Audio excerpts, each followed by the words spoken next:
तो क्या अब अब्राहम लिंकन नाम का जो अमेरिकी युद्धपोत है जो 15-16 जनवरी से ईरान के समुद्री क्षेत्र के बिल्कुल नजदीक पर मौजूद था वो वापस लौटेगा?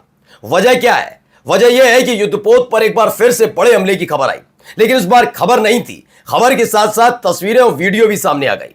ये वीडियो तस्वीरें देखकर साफ पता लग रहा है कि इस युद्धपोत को अब समंदर में तैरते वक्त ठीक करना मुमकिन नहीं है। ऐसे में अब इस युद्धपोत को वापस ले जाने की तैयारी हो रही है। इसी बीच एक और युद्धपोत पर आग लगने की खबर थी। वहीं दावा किया जा रहा है कि जो अब्राहम लिंकन नाम का युद्धपोत है उस पर अपनी स्पीड बोट के जरिए ईरान ने बड़ा हमला किया। जवाब तो अमेरिका की तरफ से भी दिया जा रहा था, युद्धपोत से भी दिया जा रहा था, लेकिन अमेरिका की तरफ से जो ईरान के स्पीड बोट पर हमला हुआ वो चूक गया, लेकिन ईरान का निशाना नहीं चूका। और हालात यह है कि अब अब्राहम लिंकन नाम के युद्धपोत को वापस जाना ही होगा।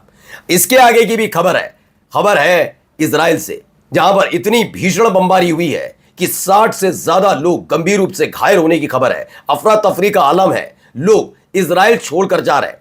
जी हां, इजराइल छोड़कर जाने का ऐलान कर चुके हैं, एयरपोर्ट बंद है और मार कुटाई तक की हालत हो रही है। नमस्कार, मैं हूं प्रज्वल गौतम और आप देख रहे हैं उल्टा चश्मा।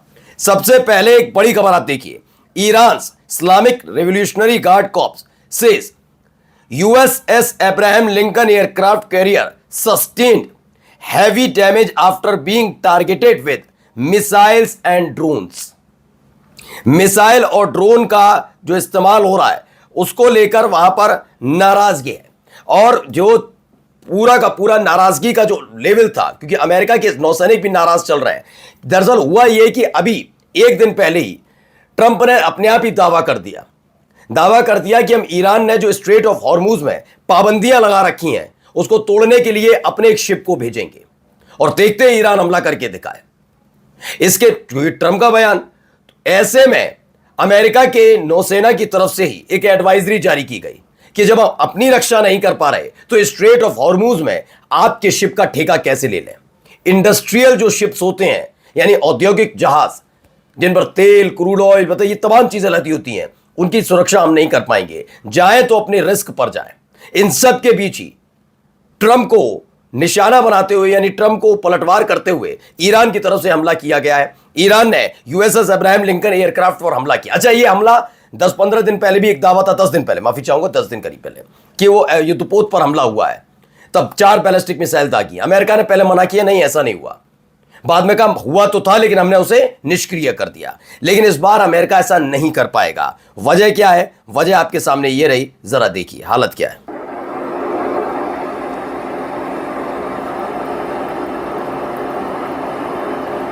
इसी को लेकर दावा है कि USS Abraham Lincoln aircraft carrier reportedly suffered major damage after being hit by missile and drones.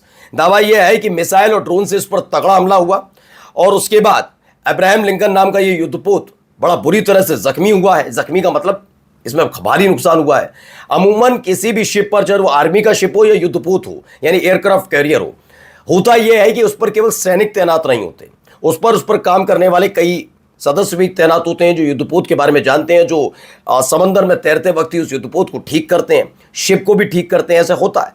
लेकिन इस बार का हमला बड़ा बताया जा रहा है। दावा है कि कुछ ऐसी बड़ी परेशानी इस युद्धपोत में आ गई है कि इसके जरिए हम, मतलब जो अमेरिका है वो ईरान पर अटैक नहीं कर सकता, और ज्यादा दिन तक इस युद्धपोत को समंदर में भी नहीं तैरा सकता। इसे वापस ले जाना बहुत ज्यादा जरूरी हो गया है। The carrier is now withdrawing toward the US, यानी अमेरिका वापस लौट रहा है। ये इसी बड़े जो युद्ध का एक अलग लेवल चला गया। उसी बीच देखिए खबर ये भी निकलकर सामने आई है, क्या है इसमें दगा, यूएसएस अब्राहम लिंकन लौट रहा है। अमेरिका लौट रहा है यूएसएस का अब्राहम लिंकन, ठीक है ना। ईरान से निकल चुका है यूएसएस अब्राहम लिंकन।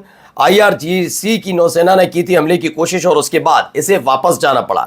इसकी पुष्टि करते हुए एक और खबर निकल कर आई, कुदस न्यूज नेटवर्क की है, लेकिन सीबीएस न्यूज के हवाले से इन्होंने बताया कि हां एक ऐसा हमला हुआ। इसमें सीबीएस न्यूज ने सूत्रों के हवाले से बताया है कि अमेरिकी सेना ने यूएसएस अब्राहम लिंकन विमान वाहक पोत के पास आ रहे एक ईरानी पोत पर गोलीबारी की। दरअसल ईरान का एक, अभी हाल ही में उन्होंने बहुत सारे अपने स्पीड बोट उतार दी, तो एक ऐसी स्पीड बोट ईरान की इस युद्धपोत के करीब जा रही थी। इसकी जानकारी अब्राहम लिंकन पर तैनात अमेरिका के सैनिकों को मिली। उन्होंने गोलीबारी की, लेकिन दावा है कि ईरान की स्पीड बोट जो पलक झपकते ही दाएं बाएं इधर उधर हो जाती है, उसको निशाना नहीं बना पाए, यानी सटीक निशाना नहीं लगा पाए। उल्टा ईरान ने जो हमले किए उसी स्पीड बोट के जरिए वो सटीक बैठे हैं। स्पीड बोट का मतलब बहुत बड़ी जहाज था। अब देखिए, नाम गुप्त रखने की शर्त पर 2 अमेरिकी अधिकारियों ने बताया कि अमेरिकी नौसेना के एक जहाज ने अपनी 5 इंच 54 कैलिबर मार्क 45 डे गन से कई बार हमले करने का कोशिश की, लेकिन निशाना चूक गया। अंग्रेजी में, इसलिए मैं हिंदी में बता रहा हूं। गोलीबारी करने वाले पोत की पहचान, यानी जहाज की और ईरानी जहाज की और उसके जो चालक दल है उसकी स्थिति नहीं पता लग पाई है अभी। कौन सा वो जहाज था ईरान का, कौन सी वो स्पीड बोट थी, ये भी जानकारी नहीं निकली है। इससे पहले आपको ये पता ही होगा, लाल सागर में तैनात यूएसएस गेराल्ड फोर्ड पर आग लग गई थी। उसे बताया कि ये तो भाई शॉर्ट सर्किट की वजह से लगी है, ऐसा नहीं है कि कोई हमला हुआ है। नहीं हुआ, हम भी नहीं कहते हमला हुआ है, लेकिन जिस उम्मीद के साथ अमेरिका ने पहले अब्राहम लिंकन को उतारा था समंदर में और खास तौर पर ईरान में लेकर आए थे, ईरान के पास लेकर आए थे, वो भी सपना चकनाचूर हुआ और वापस जाना पड़ रहा है। ईरान अगर सरेंडर करता, घुटने टेक देता, इनकी शर्तें मान लेता, इनके कहने पर सुप्रीम लीडर का चयन करता, तो माना जाता कि अब तो जाना, चलिए ठीक है। लेकिन ऐसे वक्त में जाना, इसे जाना नहीं कहते, इसे खदेड़ा जाना कहते हैं। इन सब के बीच अब क्या गेराल्ड के साथ भी वही होने जा रहा है। देखिए, यहां पर भी एक खबर निकल कर आई है। अब देखिए हो क्या रहा है हालात। 60 से ज्यादा इजरायली गंभीर रूप से घायल हुए हैं। ये 2 वीडियोस निकल कर रहे हैं, दोनों आप देख सकते हैं।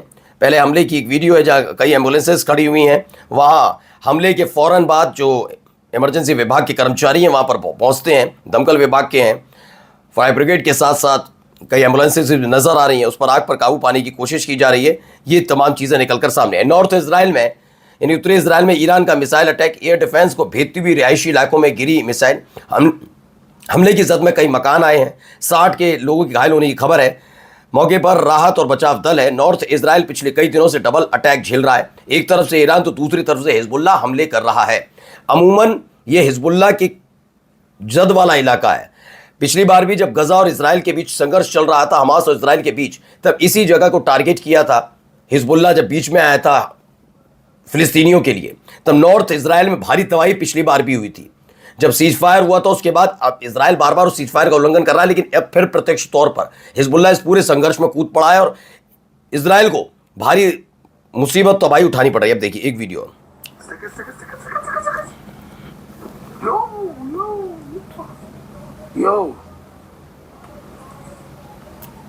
Multiple missile impact documented across several Israeli sites एमिड strict censorship. दरअसल इजराइल जानता उसकी थूथू हो रही है हर तरफ कि उसने युद्ध तो शुरू कर लिया, लेकिन उस युद्ध में आगे खड़े रहने की उसकी हिम्मत नहीं थी, हैसियत नहीं थी कहा जाए, क्योंकि इन सब के बीच लगातार वीडियोस निकल कर सामने आ रही हैं। देखिए क्या हो रहा है। तो ये भी आया निकल कर कि गलीली इलाका है, वहां पर एक बड़ा हमला हुआ। जो ऊपरी गलीली इलाका है वहां पर कई कैजुअल्टीज हुई हैं, कई लोग इसके चपेट में आए, 10 के घायल होने की खबर है। एक पूरी बिल्डिंग धराशायी हो गई इस हमले से, और इस वजह से इजराइल के अंदर अब देखिए गृह युद्ध जैसे हालात नहीं तो क्या है ये।